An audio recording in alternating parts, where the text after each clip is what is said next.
A comenzar hablando concretamente del aceite de oliva, elemento fundamental de nuestra dieta mediterránea, con unos beneficios saludables probados. El sector del aceite de oliva, que en Andalucía, como sabemos, es muy amplio, no está de acuerdo con la calificación, digámoslo así, que se le da al aceite de oliva en el sistema de etiquetado nutricional voluntario que se pretende implantar en nuestro país. Nos referimos, para quien no lo conozca, al Nutri-Score, que es esa especie de semáforo de colores y letras que clasifican a los alimentos. Al aceite de oliva virgen extra se le había asignado la categoría C, color amarillo, muy lejos del nivel A, donde entrarían los alimentos más saludables. Señor ministro, ¿qué decisión ha tomado el Gobierno con respecto a esta, a esta demanda del sector? Sí, es importante saber, por ejemplo, como bien decíais, que el Ministerio de Consumo se dedica a las cuestiones y materias relacionadas con la protección de derechos de los consumidores, entre algunas otras más. Pero uno de los centrales ejercicios que tenemos que llevar a cabo es el de cambiar los hábitos de consumo, el de incentivar un consumo más saludable, un consumo más responsable. Por eso, uno de los ejes principales de la actividad de este Ministerio, especialmente a partir de este año 2021, es incentivar y estimular, promover la dieta mediterránea que también conocemos en Andalucía, y naturalmente el aceite de oliva es uno de los ingredientes fundamentales de ese patrón de consumo. Esto es así porque desgraciadamente se ha estado distorsionando, cada vez las personas más jóvenes particularmente pues van cambiando la dieta mediterránea por una dieta pues más basada en lo que a veces se ha llamado pues comida rápida. Eso nos lleva a datos de obesidad infantil terroríficos. 6 de cada 10 niños entre 6 y 9 años tienen algún tipo de exceso de peso, y por lo tanto promover este tipo de dieta es fundamental. El sistema Nutri-Score es un sistema de etiquetado que lo que hace es resumir en una información gráfica de un semáforo, como bien ha indicado usted, ciertos componentes nutricionales para estimular que el consumidor, cuando llega al supermercado, en vez de tener que estudiarse el etiquetado, puede ver de una forma muy sencilla, muy accesible, qué consumo es más saludable y menos saludable. Pero este sistema no es perfecto, y este sistema tiene un déficit en aquellos ingredientes que solo tienen un ingrediente, es decir, aquellos productos que solo tienen un ingrediente, como es el caso del aceite. Por eso, desde el Gobierno, sabiendo que es necesario aprobar el Nutri-Score, porque es una herramienta muy útil para mejorar esos hábitos de consumo, lo que hemos llegado es un acuerdo con las distribuidoras, y hemos llegado a un acuerdo para que el aceite de oliva no se vea en ningún caso perjudicado, y para que no se vea en ningún caso obligado de tener que poner un etiquetado que, mientras lo mejoramos, porque estamos en conversaciones internacionales con otros países que lo tienen implantado, como Francia o Alemania, mientras eso sucede, pues naturalmente que no haya una desinformación, y la desinformación sería considerar que el aceite es perjudicial, cuando es todo lo contrario, es un elemento central que queremos promover.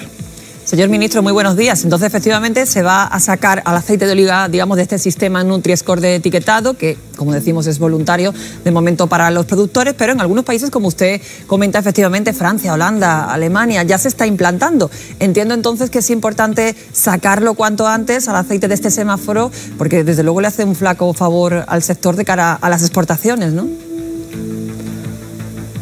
Claro, nosotros somos conscientes de que ya está aprobado en países muy importantes que son mercados de exportación centrales para el sector del aceite, como puede ser, por ejemplo, Francia o Alemania, que son mercados muy grandes, y allí las distribuidoras pueden obligar al aceite a tener que poner el Nutri-Score con ese indicador mal confeccionado. Por eso es importante hablar, como estamos haciendo desde el Ministerio de Consumo, y negociar para que se saque, se excluya en esos otros países. Lo que garantizamos de momento a nivel nacional, desde luego, es que en ningún caso el sector del aceite se va a ver obligado a poner una etiqueta contraria a la información científica, que es que el aceite es bueno para la salud. El aceite es bueno para la salud y, por lo tanto, no puede tener una etiqueta que le diga que es malo. En ese sentido, no hay ningún problema, pero además vamos a trabajar para mejorarlo, y cuando el sistema sea mucho mejor y reconozca las propiedades del aceite, entonces el sector se podrá incorporar, y no solo en España, vuelvo a subrayar, sino también en aquellos países que allí sí pueden verse obligados a ponerlo, y que evidentemente hasta que no lo cambiemos, pues en aquellos países, pues desgraciadamente habrá una mala información para los consumidores de aquellos países. De todas formas, señor ministro, este etiquetado quizá tan genérico puede resultar incluso peligroso para otros productos, porque al final el consumidor pues solo se va a detener quizá en mirar el color y la letra, y muy pocos leerán las propiedades que tenga cada alimento.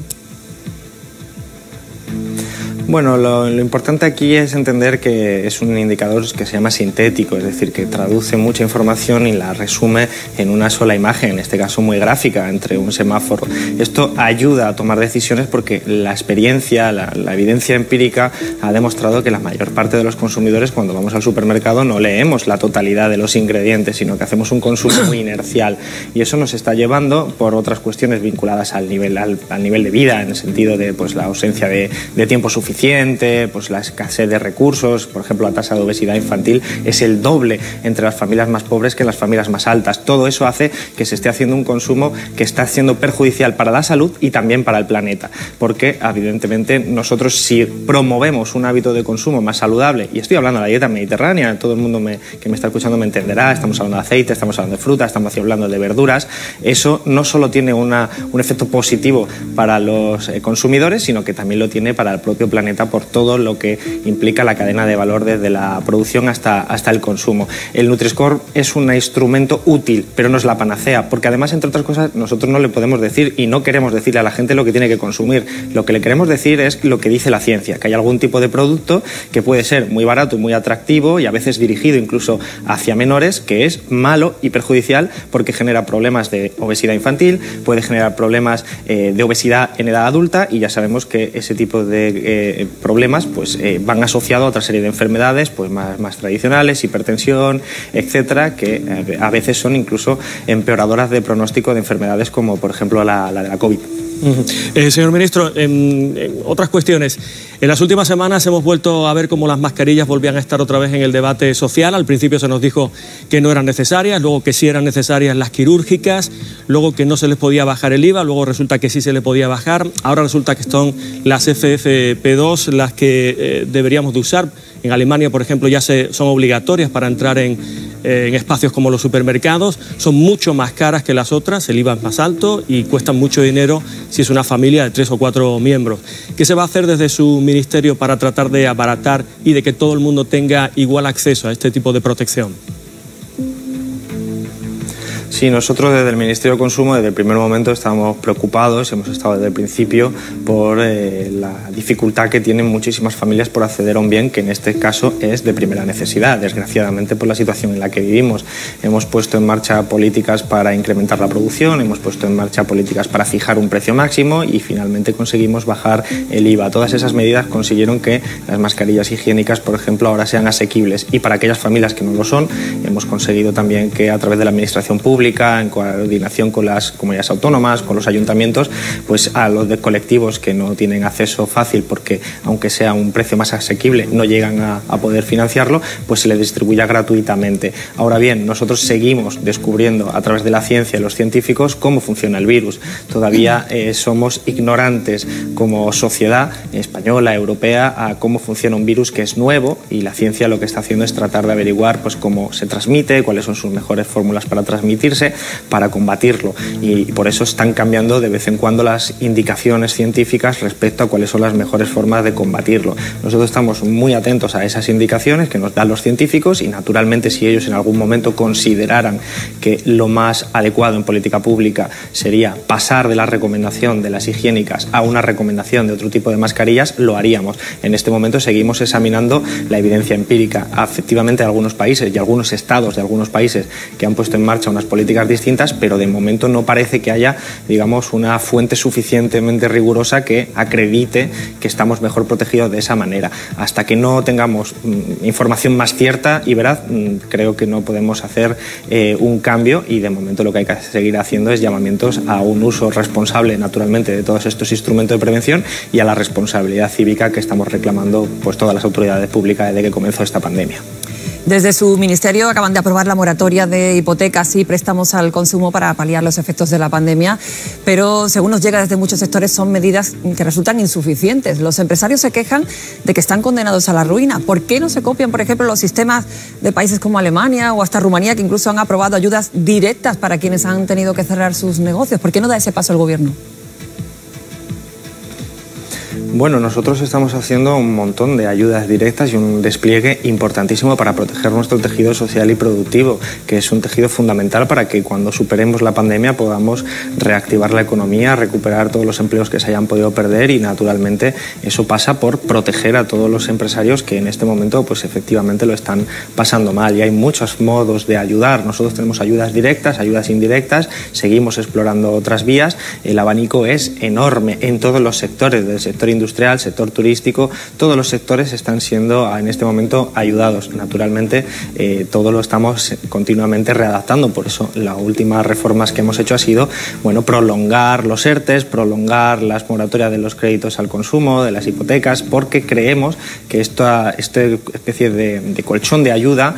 aunque pueda ser para algunas personas insuficiente, y nosotros tenemos que ser autocríticos y decir, bueno, tenemos que seguir viendo cómo podemos ayudarles, y naturalmente estamos comprometidos en ese trabajo. Desde luego hay que mantener lo que ya está, y yo creo que pues hay horizontes positivos de la vacunación, hay horizontes positivos económicos, pero todavía quedan meses difíciles y tenemos que seguir explorando vías. Otros países hacen algunas medidas que nosotros no hacemos, esos otros países no hacen algunas medidas que nosotros hacemos. Al final lo importante es que sean efectivos, y de momento nosotros creemos que lo estamos siendo, aunque eso no significa negar que la realidad, insisto, como bien ha planteado usted y como bien dicen muchos empresarios, pues está siendo difícil. Pero ministro, ¿sería usted partidario, porque lo oímos dentro del gobierno que hay algunas voces, ¿sería usted partidario de ayudas directas a los empresarios? Porque muchas veces se distingue entre empresarios y personas, cuando al final estamos hablando de pequeñas empresas que tienen 2 o 3 empleados y que no pueden salir adelante. ¿Sería usted partidario de dar ese paso? Vamos a ver, hay una pelea semántica por lo que es una ayuda directa. Nosotros, alguna de las ayudas que consisten es en reducir su carga impositiva, en reducir las cotizaciones. Eso son ayudas directas también. Eso son ayudas que efectivamente dejan de tener que tener unas ciertas cargas necesarias en tiempos de normalidad, pero que pueden ser un obstáculo en estos tiempos. En cualquier caso, a través de las comunidades autónomas, a través de los ayuntamientos y a través de diferentes programas, hemos puesto en marcha una gran cantidad de dinero. Recordemos que en la primera jornada ya repartimos 16.000 millones de euros que las comunidades autónomas a su vez pues pudieron trasladar, en algunos casos en ayuda directa. Directamente me refiero pues como el que le da 1.000 euros a un empresario, ese tipo de ayuda directa contante y sonante. Todo eso es un dinero que proviene de un esfuerzo de toda la sociedad española. Por mucho que el origen sea el gobierno central, no podemos olvidarnos que eso es un dinero de solidaridad, de protección del tejido social y comunitario. Y vuelvo a subrayar, los fondos europeos están ahí, y naturalmente nosotros tenemos que ir, como estamos haciendo a través de los diferentes ministerios implicados, un seguimiento, porque la clave es proteger el tejido social y productivo. Es decir, en este momento lo que tenemos es una bajada de actividad económica que perjudica a las empresas, pero lo que no podemos permitir es que quiebren esas empresas, porque entonces sí que nos estaríamos quedando sin herramientas para la sociedad y sobre todo para esas familias que son las que viven de ese trabajo. Señor ministro, uno de los sectores que más está sufriendo es el turismo y la hostelería. Hemos hablado en este programa muchas veces con ellos y se nos dice que el gobierno no cree en este sector. Concretamente a veces le nombran a usted porque en su día dijo que era un sector estacional, precario y de bajo valor añadido, y ellos dicen que el gobierno no cree en el sector del turismo y que fuerza de alguna manera el cambio de sistema y se le está dejando caer. Bueno, es absolutamente falso y además es injusto, porque son miles de millones de euros los que estamos dedicando, insisto, de todos los españoles a proteger un sector que es fundamental para nuestra economía y que está sufriendo mucho porque es muy dependiente de la movilidad internacional y también de la movilidad nacional, y cuando hay que combatir una pandemia todos saben que las recomendaciones sanitarias son referidas a la movilidad. Por lo tanto es injusto porque el esfuerzo que está haciendo toda la sociedad española para proteger al sector del turismo es ingente, son miles de millones de euros. Ahora, evidentemente el impacto de esta pandemia es muy fuerte y por lo tanto nosotros tenemos que seguir continuando con medidas de protección a un sector que en este momento es fundamental. Lo ha sido en la tradición española de los últimos 30 años, especialmente en algunas regiones como la nuestra, como en Andalucía, como la mía, en Málaga, es especialmente importante, tiene mucho que ver con grandes cantidades de empleo directo, con grandes cantidades de empleo indirecto, y yo creo que lo razonable es ser honestos con todo el tipo de ayudas ayudas que se han lanzado. Y vuelvo a subrayar, a veces son las comunidades autónomas, a veces son los ayuntamientos, la mayor parte de las veces por cuantía es el gobierno central, pero que ese dinero son todos los ciudadanos los que estamos ayudando al sector. Naturalmente todos lo están pasando mal, especialmente aquellos sectores más golpeados, y hay que tener ese tipo de empatía. Y nosotros lo hemos dicho, hay que proteger al sector. La ministra de Industria y Turismo lo ha dejado muy claro, y naturalmente no todo el mundo puede estar satisfecho al 100%. Estamos en una pandemia, no podemos concluir eso en absoluto, pero los esfuerzos del gobierno central son enormes, son enormes. Señor ministro, el pasado mes de enero se convalidó en el Congreso el Real Decreto Ley de Protección a los Consumidores y Usuarios. Bueno, desde la oposición se ha criticado que da protección y ampara a los ocupas de viviendas. El gobierno ya sabemos que mantiene que solo afecta a los grandes tenedores y no a pequeños propietarios, pero entonces los grandes propietarios tienen quizá menos derecho en este sentido. Vamos a ver, lo que se ha establecido con ese Real Decreto, que además abre una vía para que las comunidades autónomas, los ayuntamientos, todos los poderes públicos puedan proteger a los colectivos más vulnerables. Estamos hablando de vulnerabilidad económica, pero también vulnerabilidad de otro tipo, gente que no tiene acceso a una información tecnológica suficiente, gente que tiene más dificultades para comprender el contrato que se está firmando por las razones que fuera. Eso incorporaba, evidentemente, también un elemento relacionado con el derecho a la vivienda. El derecho a la vivienda aparece recogido en el artículo 47 de nuestra Constitución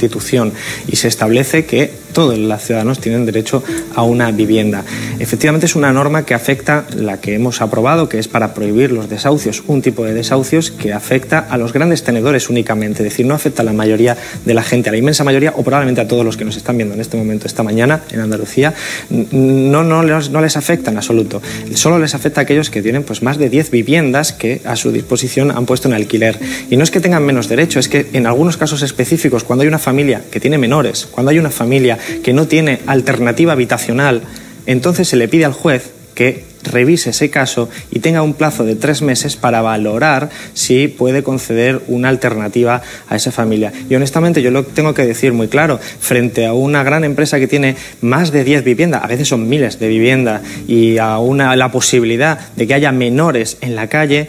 una democracia consolidada como la española lo que tiene que hacer es proteger a esos menores y dentro de la normativa y del derecho que nos hemos dotado. Eso es lo que hemos hecho. Pero creo que la derecha nos ataca porque estamos en elecciones y porque es parte también del timing, lo entiendo perfectamente. Ministro, estamos de acuerdo de que el gran problema de este país son las viviendas sociales, el alquiler social, pero ¿no es eso dejar caer el problema en manos privadas y no asumirlo como Estado?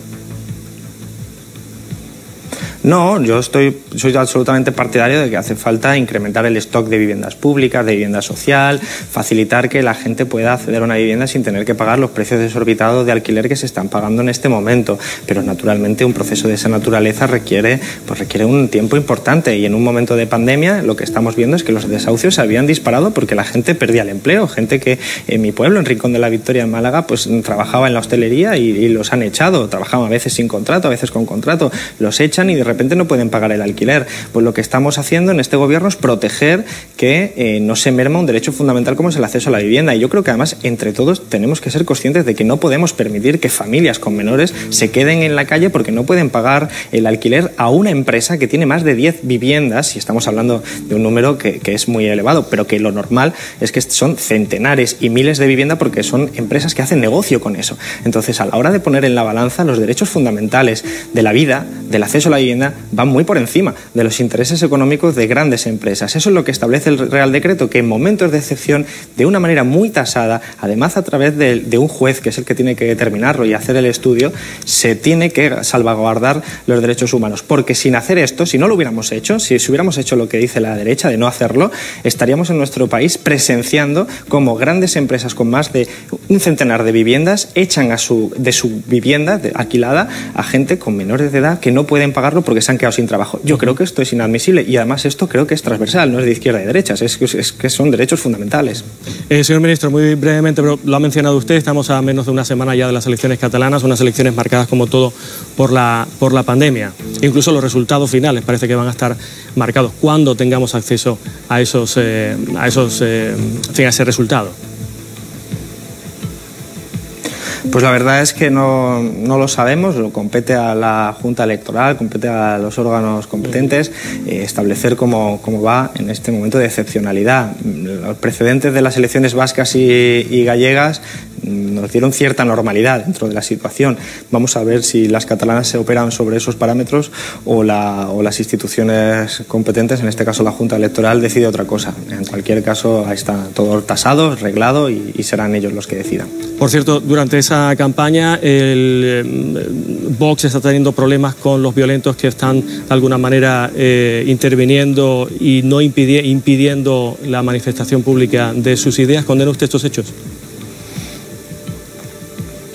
Vamos a ver, yo creo que hay que condenar siempre todo tipo de política que no se ejerza a través de la palabra, y esto es muy importante porque en la democracia todos tenemos que tener la capacidad de expresarnos y naturalmente la capacidad de convencer a los ciudadanos de que nos voten a nosotros. Creo que ese es el ejercicio central, el diálogo, la palabra, la negociación, son los vectores por los que se construye democracia, y eso es lo que necesita ahora Cataluña: diálogo, negociación, y por lo tanto todo aquello que obstaculice o que sea evidentemente un perjuicio para que se quieren expresar y se deben expresar con libertad, pues evidentemente tiene que ser censurable, porque no cabe en una democracia ese tipo de actitudes contrarias al diálogo y a la negociación.